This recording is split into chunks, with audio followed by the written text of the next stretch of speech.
लस्सी तयार करायची का घरगुती? चला तर मग मी नैना सोलापूरकर. चला तर आज तुम्हाला बनवून दाखवणार आहोत आपण प्लेन लस्सी. प्लेन लस्सी म्हणजे साधी लस्सी, साधी आणि सिंपल लस्सी. ही बघा आपली घरगुती पद्धतीची, अगदी थोडक्या पैशात आणि मोजक्याच वेळेत 2च मिनिटात लस्सी तयार आपली होणार आहे. तर तुम्हाला ही अशी लस्सी तयार करायची असेल तर चला संपूर्ण आपला व्हिडिओ बघूया. अगदी 2 मिनिटात ती लस्सी तयार करून होणार नाही. चला आज आपण रेसिपी बघूया. तर नमस्कार सख्यांना, उन्हाळा स्पेशल आपण आज बनवणार आहोत आपण साधी आणि प्लेन लस्सी. सिंपल आणि साधी रेसिपी आहे. तुम्ही 100% तुम्ही ही रेसिपी तुम्ही आता उन्हाळ्याची बसूनही करू शकता. तर उन्हाळ्यात आपल्याला झाडाखाली बसून जर थंड पेयाचा आस्वाद घ्यायचा असेल तर आपल्याला साधी आणि सिंपल लस्सी आपल्याला घरगुती मी तुम्हाला दाखवणार आहे. तर त्यासाठी मी इथे घेतलेलं आहे अर्धा लिटरला थोडं कमी मी इथे दही घेत आहे. तुम्ही बघतच असाल हे गोकुळ दही मी घेतलेलं आहे. हे मलईयुक्त दही असतं, त्याच्यामुळे मी याच्यावर काही मलई टाकणार नाही, काही नाही. ही साधी सिंपल आणि प्लेन लस्सी मी तुम्हाला बनवून दाखवणार आहे. तर याच्यामध्ये आता मी टाकत आहे आपल्या चवीनुसार साखर,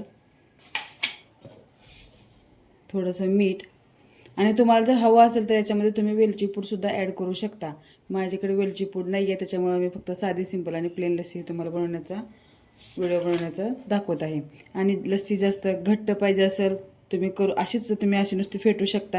आणि थोडीशी पातळ पाहिजे असेल तर तुम्ही याच्यामध्ये पाणीसुद्धा ॲड करू शकता. तर मी याच्यामध्ये थोडंसं पाणी ॲड करून मी ही साधी सिंपल आणि प्लेन लस्सी बनवणार आहे, की जेणेकरून जास्त घट्ट पण नाही आणि जास्त पातळ पण नाही अशी आपल्याला लस्सी बनवायची आहे. तर याच्यामध्ये मी साधारणतः अर्धा ग्लास असं माठातलं मी पाणी याच्यामध्ये टाकलेलं आहे.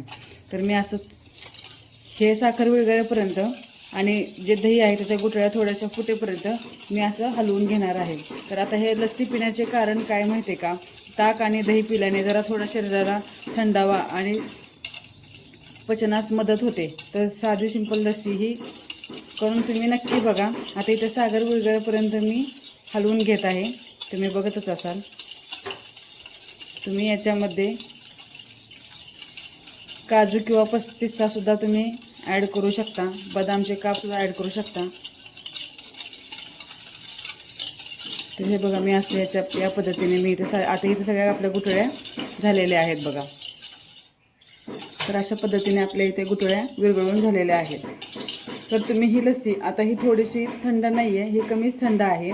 तर तुम्ही ही लस्सी थंड जर तुम्हाला प्यायचं असेल तर तुम्ही थोडा वेळ वाट बघू शकता. आणि लगेच जर प्यायचं असेल तर आपला बर्फ हा ठेवलेलाच असतो, त्याच्यामध्ये थोडेसे बर्फाचे खडे टाकून तुम्ही ही लस्सी पिण्यासाठी घेऊ शकता. आता ही लस्सी तुम्ही म्हणता हिने बाई अर्धा लिटरमध्ये हिने अर्धा ग्लास तर पाणी ओतली, पण ही लस्सी चांगलीच भरपूर छान घट्ट झालेली आहे.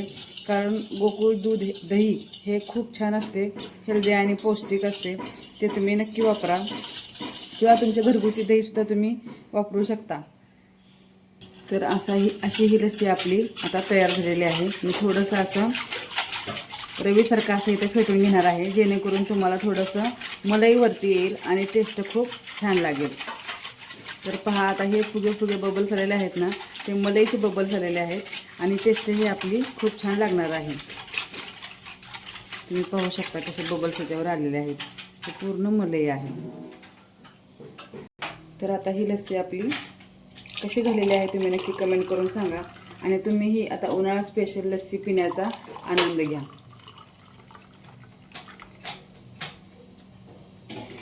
आता मी याच्यामध्ये बर्फ ॲड करणार आहे. तुम्हाला बर्फ नको असेल तर तुम्ही ते नाही टाकलं तरी चालेल, पण मी याच्यामध्ये थोडंसं थंड करण्यासाठी बर्फ टाकणार आहे. तुम्ही म्हणसान बाई हिने पाणी बी टाकले, बर्फ बी टाकले, झाली लस्सी आता पातळ, पण टेस्ट ही खूप छान लागते. आपली घरगुती लस्सी बनवल्याचा आनंदही आपल्याला खूप छान मिळतो. तर ही पहा आपली प्लेन लस्सी तयार झालेली आहे. तर कशी वाटली तुम्हाला लस्सी हे मला नक्की कमेंट करून सांगा. आणि कोणाकोणाला लस्सी आवडते हे पण मला कमेंटमध्ये सांगा.